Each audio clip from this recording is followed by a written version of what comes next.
Class is now in session. I am Professor Hockey, and today we're discussing Game 50 of the regular season between the San Jose Sharks and the Carolina Hurricanes, in which the Sharks have lost 5-4 in overtime. Now, on the surface, you might think this looks like a very solid game from the San Jose Sharks, considering their opponent. They're against one of the league's best teams here in Carolina. And when I say in Carolina, I literally mean in Carolina. The Sharks on the road for this one, and they managed to bring it into overtime, a pretty tense game in that regard. They get a singular point from it, which certainly isn't bad against, like I said, one of the league's best teams at this point. I mean, compared to how the Sharks looked against another one of the league's best teams, in fact, the league best team, Boston Bruins, when they got demolished 4-0, the fact that they managed to get this one to overtime is somewhat impressive, and yet there will be no players or coaches in the Sharks dressing room tonight who will be taking any solace in the fact that they got this game to overtime, that they got a singular point from this one, based on how this one actually went. Because looking past the surface view and into how this game actually played out, this actually ends up being the most disappointing loss and terrible loss of the season for the San Jose Sharks, even when compared to like the 7-3 loss to the Flames or the somewhat recent 7-1 loss to the Edmonton Oilers. This one absolutely takes the cake for most, or for worst loss of the season, an absolute rock bottom here in Game 50 of the regular season. But let us discuss why exactly that is, because again, on the surface level, it doesn't really seem to be the case. Well, in the first period, the Sharks would score the first goal of this game. That one would come from Oscar Lindblom, interestingly enough, his 5th of the season. However, that lead would be very short-lived, as DeHaan would tie up the game a couple of minutes later, and that would be the score at the end of the first period, 1-1. In the second period, there were some chances either way, but we would actually remain in a tie game and remain in a 1-1 game going into the third period. And so the Sharks were tasked with winning a third period in Carolina, who is one of the better teams in the league, so it was obviously a tall order, and to start it did not look particularly good, because the Sharks, as per usual, gave up an early period goal. This one about 17 seconds into the third period. Aho made it 2-1. However, the Sharks responded very well. Not only would they manage to tie the game from a Nick Bonino goal, but they would also manage to get the go-ahead goal from a Mikey Eyssimont goal, his first as the San Jose Sharks. And so they're holding this 3-2 lead for multiple minutes. They're actually doing a pretty decent job at that, and eventually the Hurricanes end up pulling their goaltender, and Mario Ferraro scores the empty netter from his own zone to make it 4-2. Now, most of the time, that would do it for the end of the game. Usually most commentators and analysts would say, okay, that goal should do it here tonight for the Sharks. They'll win it 4-2 or something along those lines, because usually the empty net is the dagger that completely just ends a game right then and there. But the reason why these commentators always say that should do it is for situations like these, because while the Sharks would score the empty netter to make it 4-2, they would very, very quickly give up yet another goal to Aho, who would make it 4-3. And then once again, we returned to the tense moments of the Hurricanes goaltender being pulled, and they would actually end up tying this game at 4 with a goal from Necas. So in a game in which the Sharks had an empty net goal, they still end up heading to overtime. This is obviously a huge rarity in the NHL. And then in that overtime, while the Sharks would start off the overtime period with Meier, Hertl, and Karlsson on the ice, something that they did not do in their previous overtime game, they would get a 2-on-1, but they would not convert on it. And then just about a minute later or so, it would be Necas, maybe even less than a minute, Necas would score his second of the game to win it in overtime and end up with the Sharks leaving with 1 point. And so it really seemed like just 5 minutes prior to this game-winning goal that the Sharks would not only get the full 2 points, but would leave the Hurricanes with none. But instead, not only do the Hurricanes get a point, they get 2 points, and the Sharks left with only 1. And so if you thought the game being tied up in a game in which one team scored the empty net goal is a rarity, that same team then losing in overtime is even more rare. So the Sharks making history as per usual for this season, but in a not so good way. As I said, a rock bottom, you could definitely describe this loss for the San Jose Sharks. On to the players to talk about here. We have the first line of Meier, Hertl, and Labanc.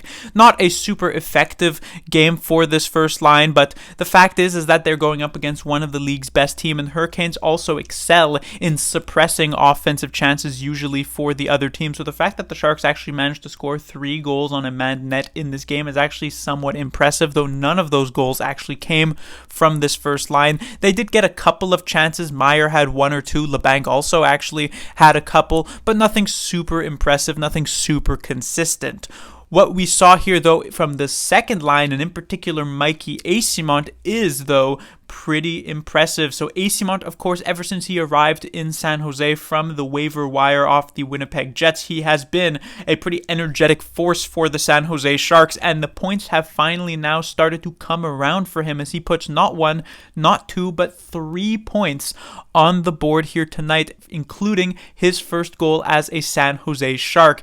Eysimont's injection into the lineup kind of reminds me of when Thomas Bordeleau was put into the lineup near the end of last season. It really felt as though players at the end of last season had started to just sort of go through the motions, since we were just getting right near the end of that particular season. And so Bordeleau getting inserted into the lineup suddenly gave an energy boost to that team, and it was fun to watch Bordeleau work his magic. And while I think Bordeleau is a bit more skilled for sure than Eyssimont is definitely, very solid at the NHL level in his own right, and he has also kind of rejuvenated this group, or at least has really given an extra element to this group that I definitely did not see coming. And he has been pretty good even in the games where he hasn't managed to get a single point, and so it was nice to see him finally get rewarded, and rewarded very well with this 3-point performance tonight. A very solid pass to Nick Bonino on that goal, a very nice goal that gave the Sharks the lead that probably should have been able to put this game away, and then the assist onto Ferraro's empty netter wasn't amazing or anything like that, but still a 3rd point.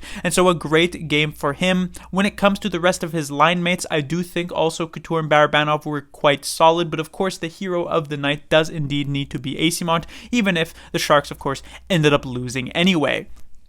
On the third line, we had Bonino and Sturm joined by Gregor. Obviously, with the trade that sent Matt Nieto to the Colorado Avalanche, there was a sort of roster spot available. Now, of course, the Sharks recently have been dealing with a bit of a crowded forward group, I guess you could say. Players like Labanc being healthy scratched 4 straight games because, for whatever reason, David Quinn couldn't justify taking a player like Jonah Gadjevich out of the lineup. But now that he is forced to play games without Matt Nieto in the lineup, there is a bit more breathing room here on this roster. Gregor up onto the third line. He's managing to stay in the lineup, and I can imagine that as the season progresses and the Sharks could be moving on from even more forwards, Gregor's spot will continue to sort of lock itself down. And I thought Gregor actually had a very effective game here tonight. I thought he had set up a couple of good chances for himself and for his teammates, as he usually does as a Noah Gregor type of situation. Was it generally a all-around sort of well-rounded offensive and defensive type of game from Noah Gregor? Not necessarily. Gregor, while he's excelling on the offensive side of things, his defensive game isn't necessarily amazing, but still, to see that little offensive element from a third line that might not be super offensively inclined is pretty good. When it comes to the fourth line, we did not see the return of Gadjevich to the lineup, but instead the return of Evgeny Svechnikov, who has been out of the lineup for a very extended period of time. He comes in here and actually manages to get on the score sheet, or for the San Jose Sharks. He doesn't score, but he takes the shot that gets deflected by Lindblom that gave the Sharks the original lead in this game. So definitely nice to see. This fourth line had a couple of decent shifts for themselves. Nothing super amazing, but a goal is a goal is a goal is a goal, and as such, a solid game for them.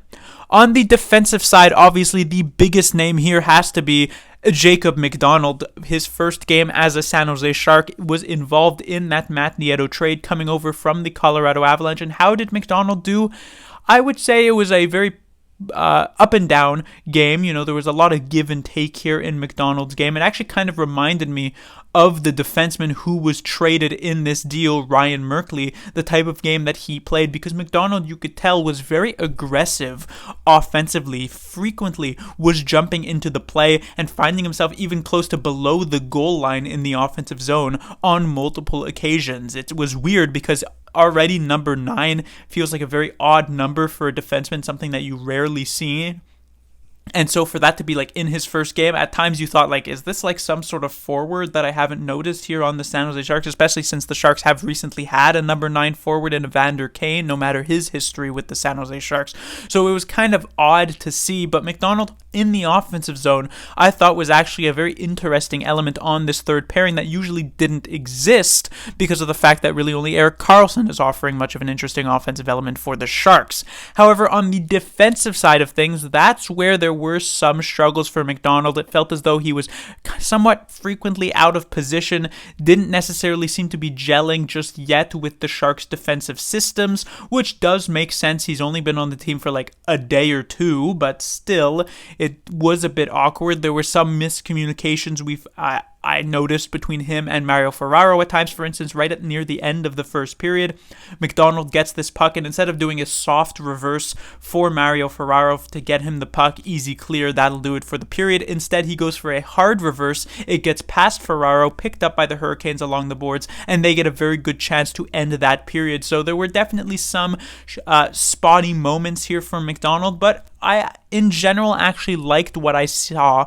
from this player, so that was definitely cool to see. However, what we also did notice is that Harrington still ended up in the lineup here for the San Jose Sharks tonight because Vlasic sat out with a seemingly some sort of illness. So it'll be very interesting once Vlasic is back healthy. I imagine, especially with the game here tonight, that it will be Harrington stepping out of the lineup, but you never know technically. We'll see if McDonald will maybe be given a couple of games to try and iron some of those kinks out of his game and get him more accustomed to how the Sharks play.